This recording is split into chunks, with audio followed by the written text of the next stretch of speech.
When I watched Oregon, Texas Tech, the number one conclusion that I walked away with is, yeah, Oregon can win the whole thing.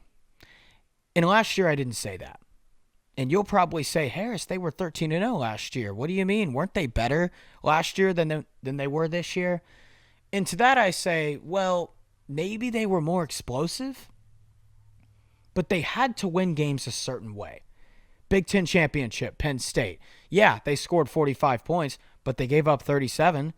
Ohio State, they gave up 31 points, so they had to score 32 in Eugene to win that game. Boise State, they gave up 34 points, so they had to score 37 and get a punt return to win that game. And then eventually it bottomed out when they played Ohio State and gave up 38 points in the middle of the first half. And so I viewed Oregon like this. You have kind of a rusty old pickup truck. Last year's Oregon, that is. And you have to get as many RPMs as possible to get it up to 60 miles an hour to survive the highway so people aren't tailing you like crazy. Eventually, they were able to get it to 60, 70 miles an hour on the highway, just barely. But then, well, that engine deteriorates quickly. And that truck has to get there a certain way, so it doesn't have a lot of stamina. And then eventually try to take it on the highway in Pasadena, California against Ohio State, and the engine blew up. This year, instead of driving that rusty old pickup truck, I think Oregon is on cruise control. And the reason being is because I think this defense is undoubtedly good enough. This was the most dominant defensive performance that I've seen from not just Oregon, but anybody in years. Folks, this is a Texas Tech team that's dropping 42 points per game coming into this, that's top 5 in the FBS in scoring. They didn't even score a point. Not 1 point. Let that sink in. Not 1 point. And yeah, it was kind of the perfect storm for Oregon. Like, you look at it, Texas Tech was very explosive play dependent. The red zone offense, they kind of struggled. So they struggled to move the chains a little bit. Oregon has quite possibly the best safeties in the entire game right now. So they can keep everything in front of them. And Texas Tech's offense was kind of exposed there. But that being said, man, I think when Oregon lost to Indiana, they went to the drawing board and they figured a couple things out. Because this defense has given up just 12 points per game in their last 7. They've played 3 very good offenses in the top 25 in scoring in Washington, USC, Texas Tech. You saw what Iowa just did to Vandy. They're not that bad in the offensive side of the ball either. And so this defense has what they didn't have last year. This team is complete. And because of that, yes, Oregon is my favorite to win it all. Because unlike last year, every single position unit is capable.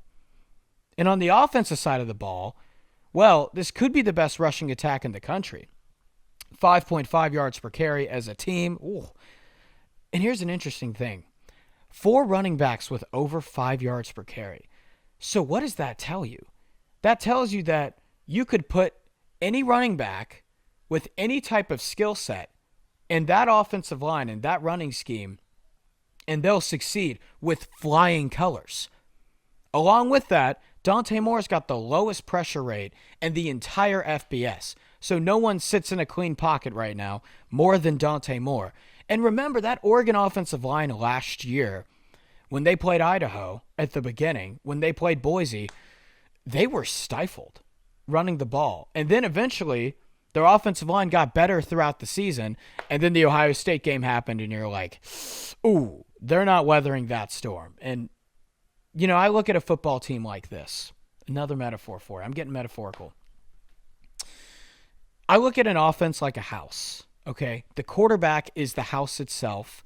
The wide receivers, the running backs are the electricity, the plumbing, the AC, the pop that you need in a house, right? Running water, okay? The offensive line is like the cement. So if you have a house in, let's say, I don't know, lower with a place that has no rain, nothing, no storms, you're fine. Oregon could get away with that against maybe Idaho or the bottom of the Big Ten. But if you put that house in North Carolina or Florida in the midst of hurricane season, like Ohio State, well, all of a sudden, Oregon offensively didn't have the foundation, so they bottomed out. The offensive line was good, but it wasn't great and stable enough, right? So that house bottomed out. Oregon has the foundation this year. This offense, not only is their offensive line good, but this offense starts with that offensive line.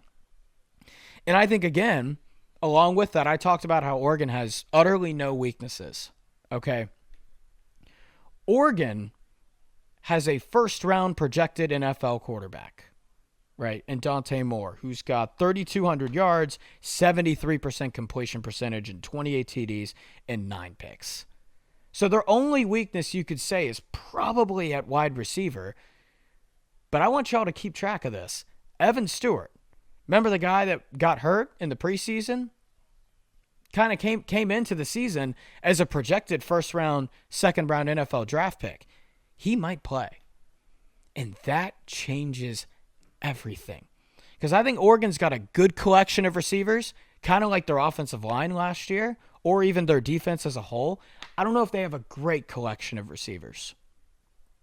And if Evan Stewart comes back, that changes everything of what Oregon does offensively, because it's a lot of ground and pound. Dante Moore really is beating people underneath a lot this year, and he's accurate. He can totally do that. But if Evan Stewart comes back, you have someone that can take the top off of the defense, and you have a run game like that, a defense like that, and an offensive line as stable as Oregon. I don't think anyone's beating this team. If he doesn't come back, I'm very 50-50 on Oregon and Indiana. I'm not going to lie to you. I lean Oregon just barely, not enough to bet it. But if Evan Stewart comes back, I really like Oregon. And I like Oregon to win the national championship. So keep an eye on that, Oregon fans.